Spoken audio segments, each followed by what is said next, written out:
Hello, welcome to another video. Today we will be talking about the new game mode that's coming out, well, today basically, which is called Swarm. So, as some of you may know, Swarm has been on PBE for a while, and you can also play that with around 160 ping if you're from Europe. If you're from NATO, then the ping should be more manageable. When you play Swarm, you have these objectives where you try to do whatever, and in the lobby you can just check, oh, well, I need to survive for 2 minutes and I will unlock this weapon. I need to survive for 5 minutes, I will unlock this passive. I will survive for whatever amount, I will unlock that. I will fulfill some condition and I will unlock something as a reward. These rewards generally tend to be passives, weapons, or upgrades, and we can get to each of those in a bit. Then you have 9 playable characters, of which you have 2 starting ones, so Jinx and Seraphine. You unlock Leona off basically the first map, if that's what you wish to do. You can unlock Ilaoi after the second map, and I believe that the Briar champion can be unlocked after the third map or so, or the second map, or rather, Ilaoi can be unlocked after the second run, and I think Briar can be unlocked after the second or third map, and Yasuo, so on, and then you get to the higher difficulty modes, and you will unlock more characters. And that's all fine and dandy. What you need to know is how the mode actually works. So, in this mode, you can purchase upgrades with gold that you receive inside of the mode or from objectives. So, for example, a pretty good objective to get done early on would be something like evolving weapons or leveling up weapons to level 2. This is, for example, something I could go for in the first run. So you could get a weapon called Lance Lament, you could get a weapon called Gatling Bunny Guns, and you could, for example, get a weapon called Searing Swordbow. If you get all 3 of these weapons, then you level them to level 2, which means that you need to get 2 unique copies of each weapon. Then you will get these specific rewards, which means some gold and a new champion. And with this gold, you will then be able to unlock more stats. These stats, though, are multipliers, and that's important to know, because them being multipliers means that the more of these stats you get, the more the things that you get inside of the game are going to multiply with that and create really huge numbers. For example, right now, if I go into the game, I start with 360% damage. If you are a new player that just downloaded the game mode, then you will start with 100% damage. And that's a pretty big difference, because then on top of that, say that I take another damage amplifier, so say a 10% damage boost. That means that I'm actually getting 36%, right? You're getting 10%, which is why these upgrades are so important. Though that is not so important, as the first maps, as you can see, there are multiple difficulty modes. So there is difficulty story mode, there is difficulty hard mode, and there is difficulty extreme mode. Each of these modes are going to have the same maps, with the matchmaking island being the last, let's say, so-called map that you unlock, but this isn't really a map. This is just a way to matchmake in hard mode. Perhaps on live it's going to be different and you can matchmake in other modes, but for now you need to complete all of the story mode and then you will be able to play with random players. Until then you can only play with friends or randoms you invite. But basically you just need to invite people to your lobby. Alright, so if we get into a game, the queue pop will obviously be instant, as I'm the only player that's going to be in the game, right? Surprise, surprise. And as we load in, we're going to see some directions here, right? Okay, well, the loading is a bit too fast because I don't really have a PC from 2005, sadly.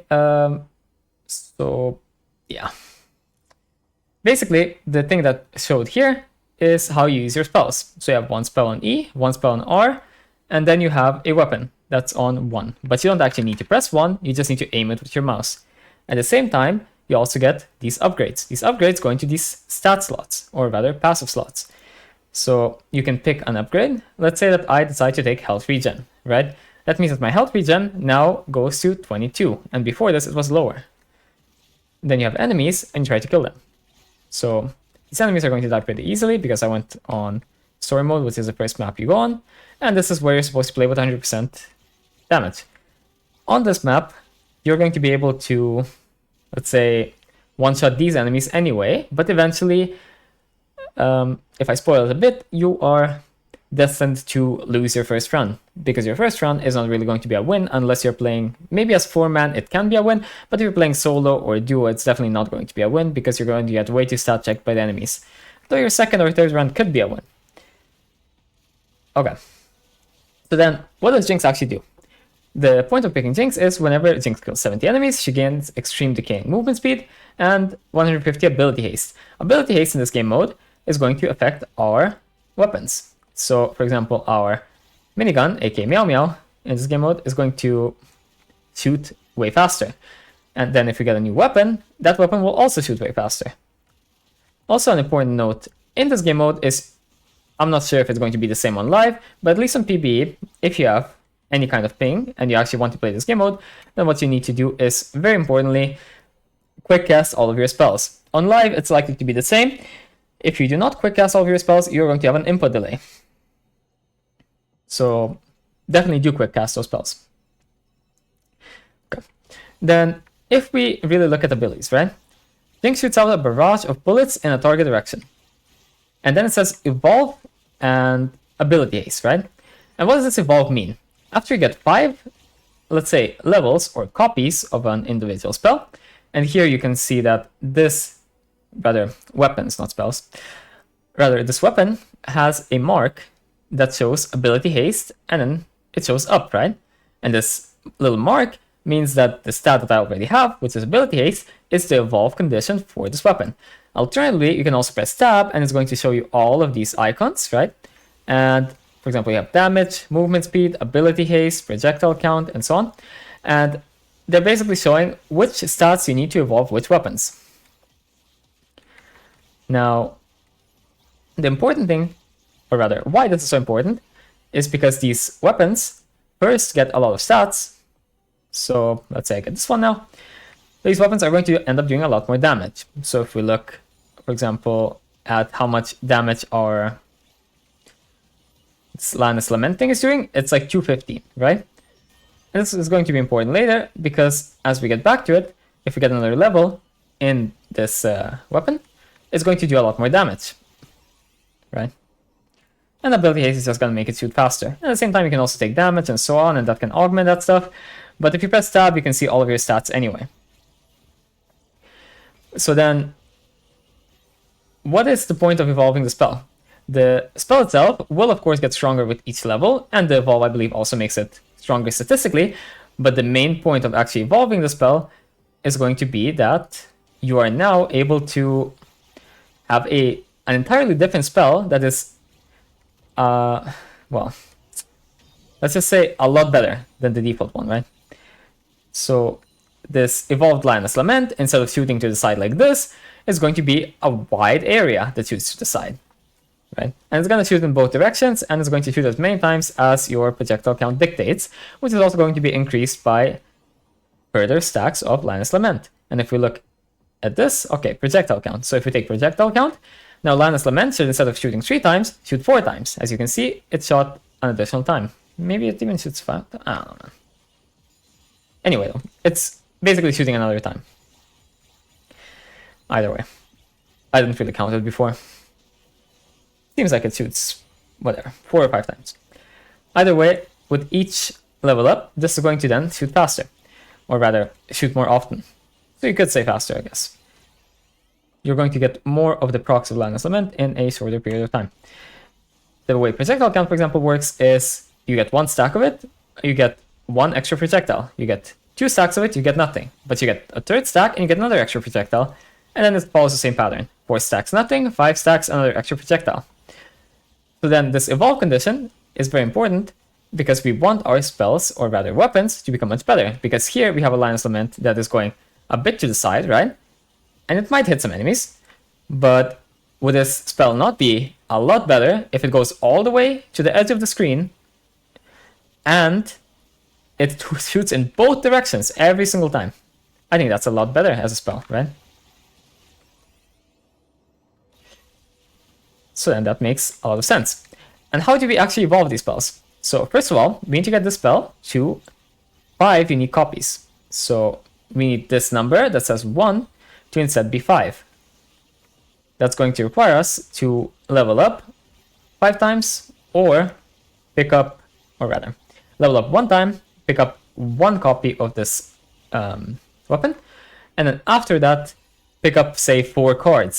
And these are the cards, I mean, the access cards is what they are called, and they can only give you a further level up in the things that you already have. So for example, these stats that I have, these weapons I have, or lastly, they can also give you an evolve.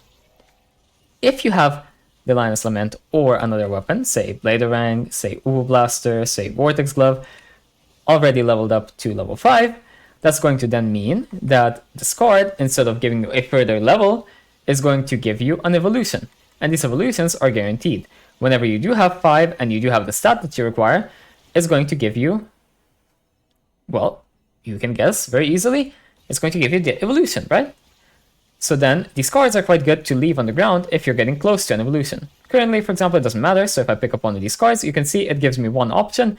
This option is going to level up. I'm not really sure why the developers chose to do it this way, rather than just showing you what you got for, say, a few seconds and then moving on, because it doesn't really make sense for 30 seconds to pass while you're looking at one card, where the only choice I really have right now is either to click this card, or it's going to get auto-selected after 30 seconds anyway.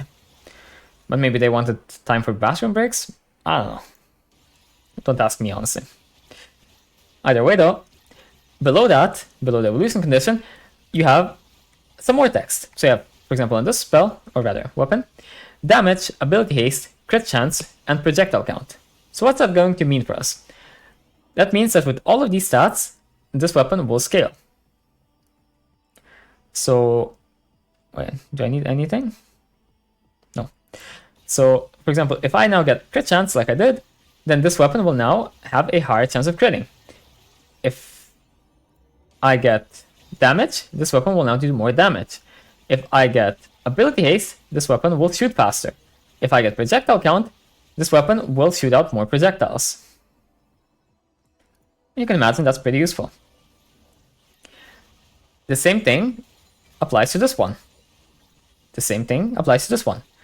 But you're going to notice that not all of the weapons have the same conditions. For example, this Vortex Glove has damage, crit chance, and projectile count. So if I actually get ability haste, it won't make this weapon shoot any faster. Would have thought. It's not listed in the text, so it's not going to happen. What else is listed here, right? Oh, well, crit chance. Okay, crit chance. Amazing. We have crit chance on both. We have projectile count on both, and we have damage on both, right? So these weapons are going to be pretty similar. Though all of the weapons have some kind of differences. For example, weapons like the static sword, which you unlock by standing on top of this healing fountain in the middle here. If you stand on this fountain, in this range, it will actually fully heal you. If you stand on this 4 times, you will then unlock a weapon called the static sword. And not to be confused with the static shiv, this one is going to do damage based on your HP. So with that one, it makes a lot of sense to get maximum HP. So for each weapon that you actually want, you're going to want to kind of figure out, okay, first of all, what do I need to evolve? And second of all, what will this weapon scale with? And that will help you make endgame builds. And by endgame, I realistically mean 15 minutes, because at 15 minutes, the boss in this game mode is going to spawn.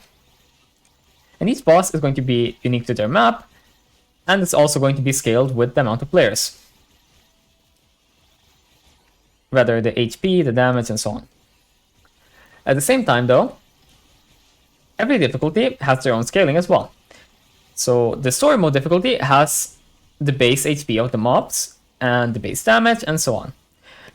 Then, on top of that, you have the hard difficulty, which is going to make the mobs 3 times as tanky, do 1.5 times the damage, and so on. And then you have the extreme mode, which is going to make the mobs 7 times as tanky, as story mode of course, and then it's going to also make their damage doubled. You can imagine that that is kind of outscaling you a bit, because my damage goes to 3.5 times, or rather 3.6 times, and their damage, or rather HP, is going to 7 times. So the actual end game damage that I have at the start of the game is going to technically be lower compared to the starting zone, right? Rather the starting stats that my character has, and also on top of that, the starting map. These things that I'm picking up are misfortunes. I think they're called bunny boons. And what they do is they give you a random effect, which you can unlock. Rather, you can unlock more of them, I believe. Or maybe that's only for the Yumi. I believe that's only for the Yumi, actually, potentially. Either way, though, they give you a random effect, which you can hover here. And in this case, I'm getting Ultra Rapid Fire R. Decreases the cooldown of weapons and abilities. In this case, if I use the E, I then have it again in around 2 seconds. If I use the R, I have it again in 10 seconds. And this is why these are abilities. And that's why I try to separate kind of when I say weapons and abilities, because you can use it interchangeably, but at some point you're going to figure out that these are abilities and these are weapons, and if you expect your abilities cooldowns to go down when you're picking up ability haste that only works on weapons, you're going to be very disappointed. Right. So then we get some kind of a build, right? We get like these stats, and at the start you're only going to start with 3 stats, but if you just equip all 3 of the stats, then you're going to already get a 4th stat slot. That's going to be pretty nice for you. And you're going to need to manage these stats accordingly. You have 5 total weapons, one of them being the character's weapon, which is always going to be a default, and each character is going to have a different weapon, and each character is going to also have their weapon have a different evolve condition. So Jinx's is ability haste, Seraphine's is projectile count, Riven's is movement speed, Zaya's is pickup radius, and so on. Each character is also going to have a different passive, a different E spell, and a different R spell. Most of these are going to be ultimate abilities and a basic ability, but in some cases it's going to be different. For example, with Yasuo, his ultimate ability is not his ultimate ability, actually. But I won't really bother spoiling what it is. Either way, if we look at this, these cards are telling us what exactly it's going to give us when we get more stacks of the same weapon. So here, for example, if I get more of these, I will get more projectiles on it, and I'll get more damage. If I get more of these, I'll get more damage, a lower cooldown, and more projectiles. And if I get this, I'll get more damage and more projectiles. Either way, let's try to upgrade one of our,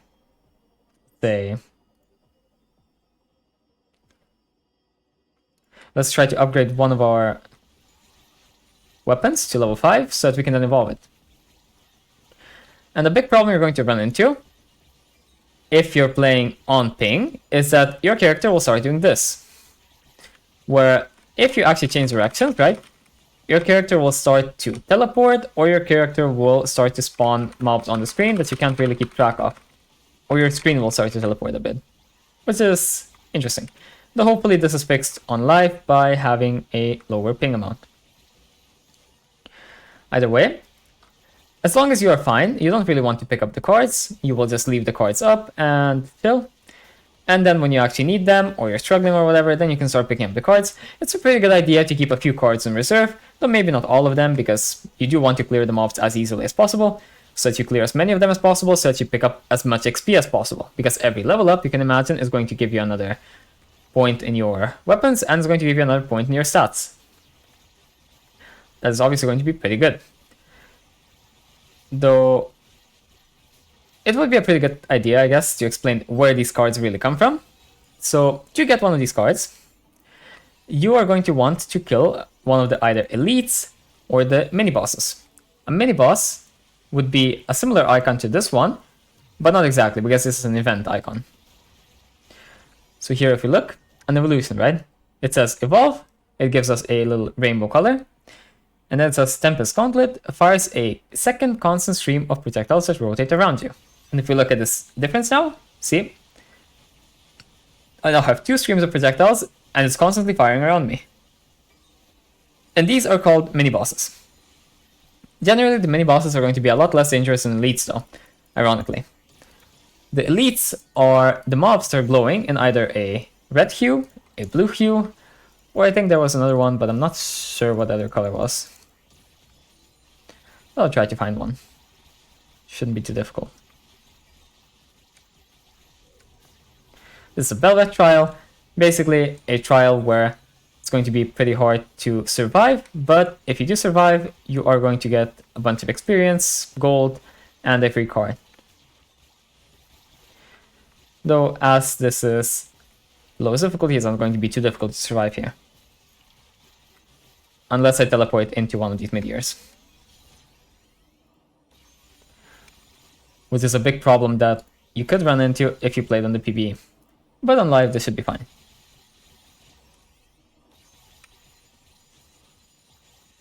Okay, this, for example, was an elite. This purple hue mob was an elite, and each one of them has a different effect. And the way, or rather the color that they glow in, is going to determine what the effect is going to be. For example, if they glow a blue color, they're going to spawn a little wave. Let me try to find one.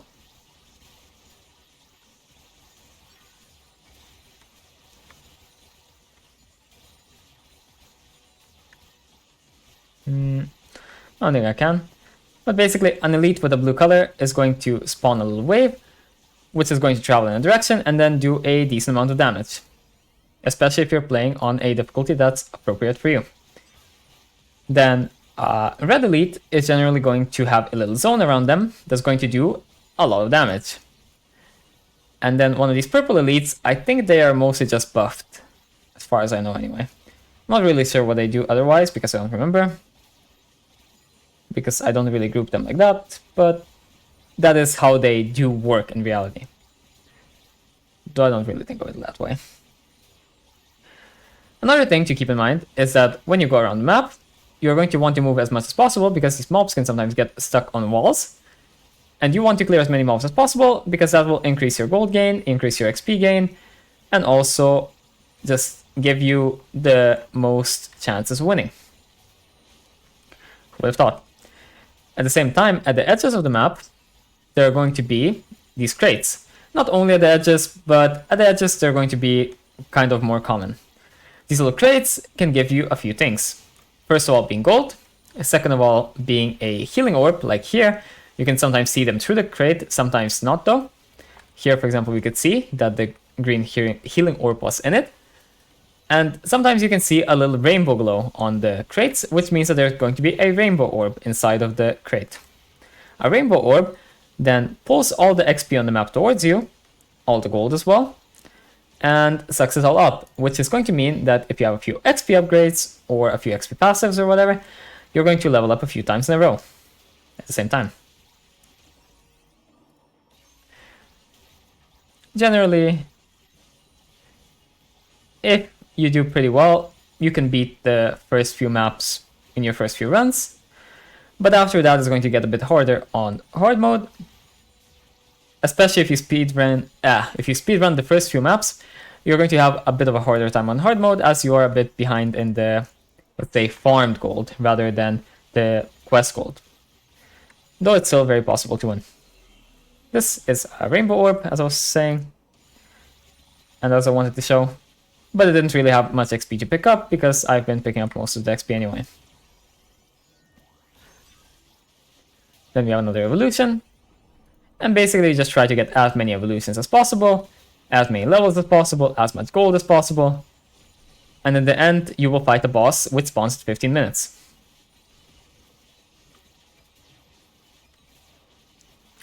So if we wait a few more seconds, this boss will spawn.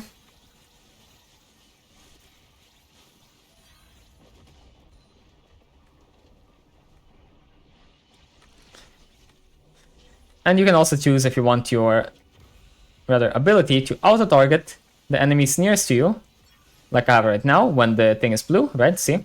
The little arrow. And you can also choose if you wanted to target where you have your mouse, so when it's green. Then you basically just kill the boss, which is not always going to be as easy as this, but it's full upgrades.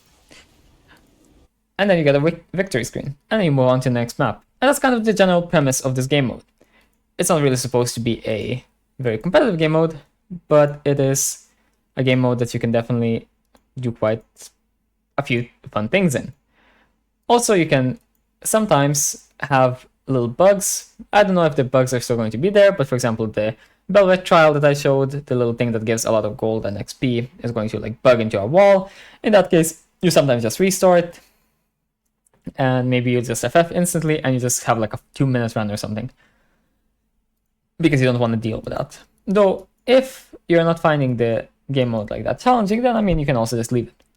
But generally, unless you have good RNG and you have a lot of upgrades, you're going to find it decently challenging. At least with ping, I guess. Maybe without ping, not so much. Either way though, after the run, you will see you have a certain amount of gold. So you go in here, and you upgrade your damage, you upgrade your HP, you upgrade your health regen, you upgrade, say, whatever else, and then you decide what to play. Now you might ask, what then are good weapons and good characters? So Jinx is generally pretty okay. She's okay, but her weapon is pretty mediocre. She also has a hard time in the early stages of the game, so if you pick Jinx, you're more of a weapon carrier. She has a pretty good stat on her passive that is going to give her a lot of ability haste, so if you use her to just buff up the weapons that you do have and make them shoot really fast, while you also move around the map really fast, and also there are some Yuumi augments where you do some Yuumi quests, you do something for Yuumi, and then she gives you a power-up. Say, I had like a little finish line, and I got a power-up that gave me 1% movement speed, I believe, for every 2 ability haste. In that case, if you have something like that, then Jinx can become pretty strong, because there are some of those that give you scaling damage with movement speed. And since Jinx has a lot of movement speed on her passive, a lot of ability haste on her passive, she can get a lot of movement speed, a lot of damage, a lot of ability haste, and a lot of automatic weapons firing out, which can make for a pretty solid DPS character. Seraphine has the opposite problem from Jinx, where instead of having too much single target damage and not enough AoE, she's going to have a lot of AoE, but not so much single target.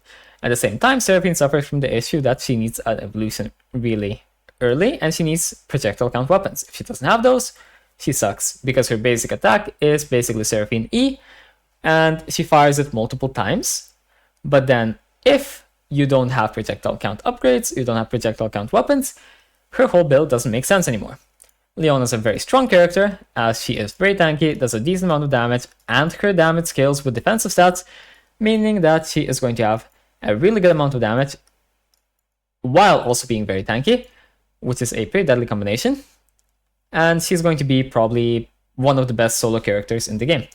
If you want to solo a map, or you want to, like, let's say, carry a map where you know you won't be lacking damage, then this character can be pretty good. Illaoi is another really good character. She spawns a lot of tentacles, so opposite from Leona, where Leona can just go where she pleases because she is just really tanky and does a lot of damage. Illaoi is going to be a character that spawns a lot of tentacles, and then she holds up. She has a little base where she regens a lot of HP, and on top of that, she can't really die, let's say, because it's very difficult for the enemies to actually get to her due to the massive amount of tentacles she spawns.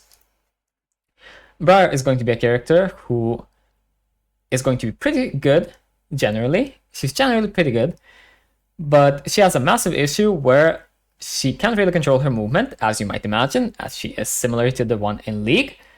And that can be a bit problematic on the bosses when they start doing a lot of damage, and you can't actually control if you walk into the boss or not. And then, if you cancel your spell, then you're basically waiting for your spell to come back up, and until then, you are not such a good champion. Yasuo is going to have the problem of Seraphine, where he's lacking single target damage, but he has a good amount of AoE. Another problem Yasuo has is he is also heavily RNG dependent. He's either going to have a shit time, or he's going to have a great time. If you actually get his weapon evolved instantly, then it's going to be amazing. If you don't get it instantly, then it's going to be a lot more difficult.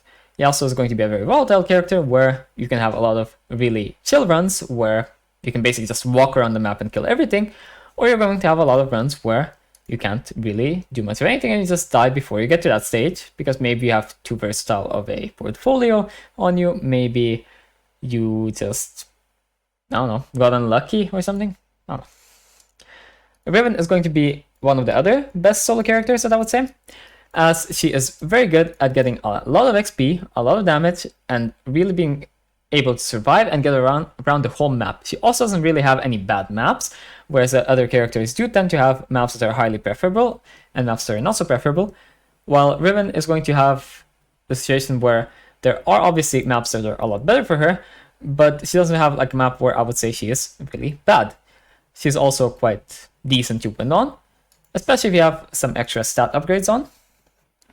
And she's going to be a pretty fun character to play in general, as she is very mobile, very fast, and let's say quite satisfying. She does have an issue though of sometimes not being able to really fight the bosses or interact with them, and she also has the issue of not being as good in party play as she gets to the boss, because in party play her main job is just going to be to kill a lot of mobs, basically CC a lot of mobs, go around the map and collect everything, and also make the XP gain of the whole party a lot higher. Say that you had 4 Ilawis in the party, yeah, you could put 1 at each edge, but they would still have to wait for the mobs to come to them. Riven, on the other hand, if she has a good amount of damage, she can just go around the whole map and kill everything. Aurora is generally a pretty meh character right now. If you do get a good run on her, she's like okay, she has a pretty good amount of damage, but I wouldn't really recommend this champ. It also has like quite a few bugs at the moment, where sometimes her ult is invis, sometimes her ult won't cancel, sometimes some other stuff happens. It's pretty interesting. And Xayah's just kind of like Jinx v2. So basically she also has ability haste. She doesn't have the same amount of insane scaling, but she does have the consistency. Xayah is a Jinx that's really consistent, and Jinx is a very inconsistent Xayah. If I finish this off by basically going a bit over the weapons and showing off what I mean by Riven being very mobile, we can then call it a day. Oh, I can actually show it like that. I see. Oh, I'll just have to do it separately. Basically, with Riven, the way it works is you don't actually press a spell. I won't do a full run this time. I'll just show a bit of it. But basically, with Riven, you pick some weapons, pick some stats, whatever. Mostly, you generally go for stats on Riven, but as you can see, I don't really need to press anything. I just press the direction key, and when Riven is done walking enough, she will dash on her own. At some point, I will get my E spell, which is going to be basically a combination of E and W on Riven. Look at this. Okay, cool. Area size, whatever. Cool. And basically, then it dashes, and then I dash, and then blah blah, and then I can dash some more. And the real point here is that you can see I'm already quite fast, especially when I'm dashing, right? My movement speed is above 1k. But then the real kicker here is that after a few level ups, say this, we're going to get movement speed and we're going to get the Riven basic ability. And when we get those, Riven starts to really dash around the whole map, especially with her ult, as it gives her even more movement speed. And with all of that, she basically gets to get around the whole map a few times with her ult during a single ult cast. That's going to mean that she basically just clears the map a few times, while other characters would also get to try to clear it, but probably only once.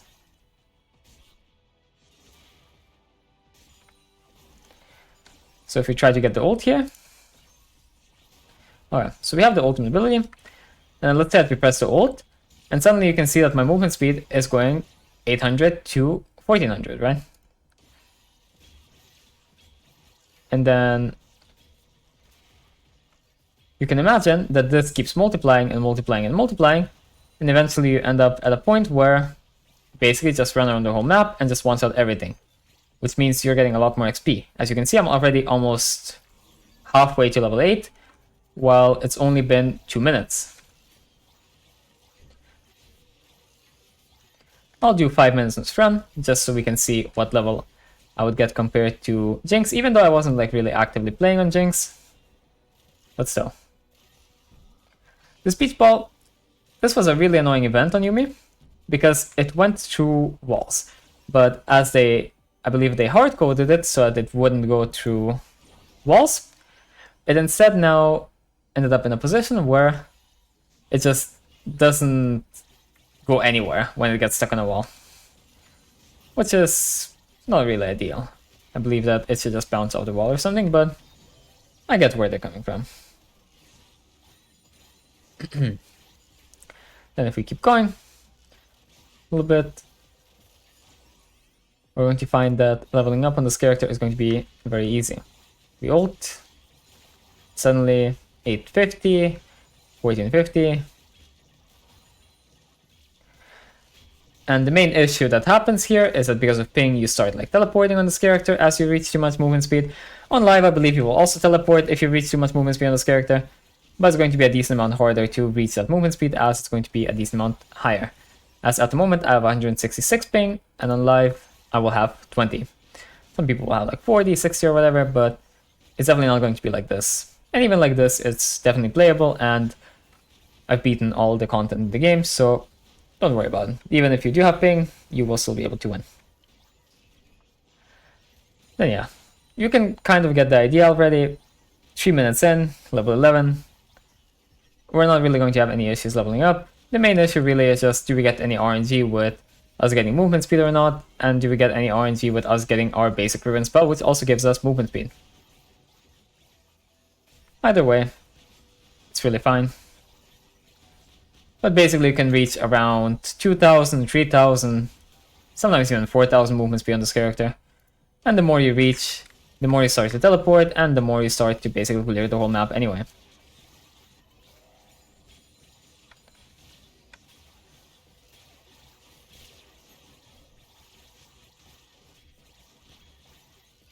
Then basically just go around, maybe do a Velvet trial.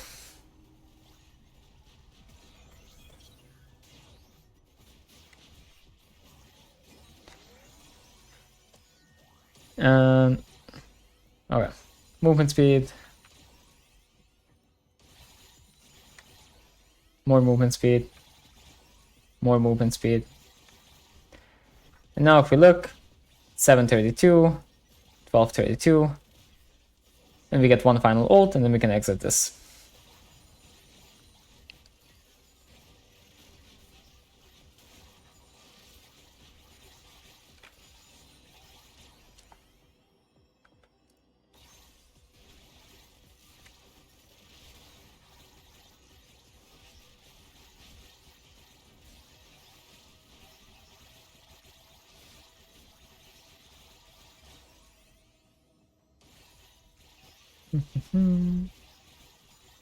Okay, so one final ult, and it goes 900 to 1600. And you can imagine how easily it snowballs into, say, a 2000 movement speed run, or a 4000 movement speed run, or whatever it may be.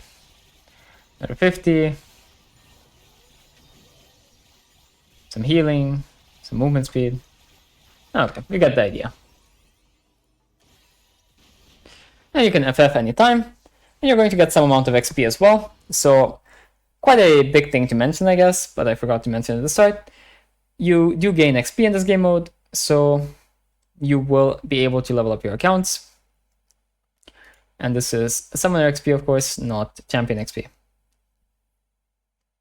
I don't know if it says it anywhere though, I don't believe it does.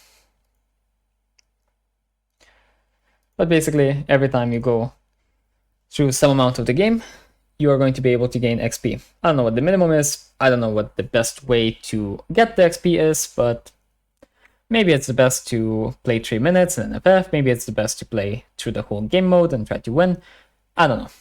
But either way, you can level up from this, and that's going to be the takeaway there.